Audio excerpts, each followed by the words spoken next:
今天我们来做一个又快又简单又好吃的猪肉蒜片冬饭。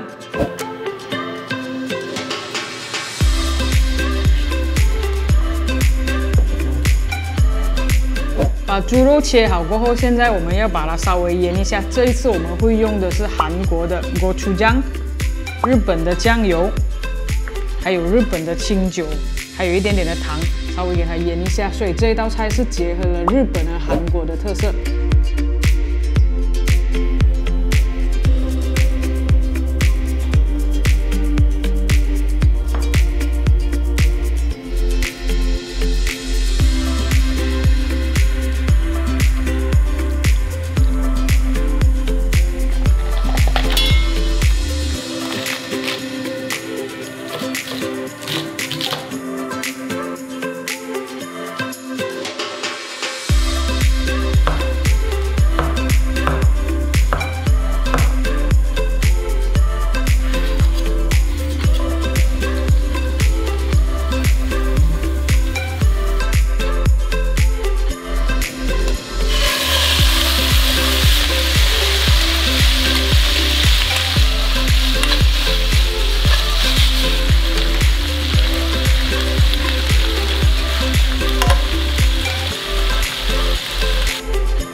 很好吃的蒜片猪肉冻，只需要10分钟就可以完成了。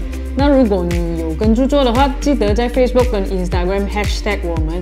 那如果你想要我们分享什么料理的话，也可以在留言那边让我们知道。那我们今天就这样咯，拜拜。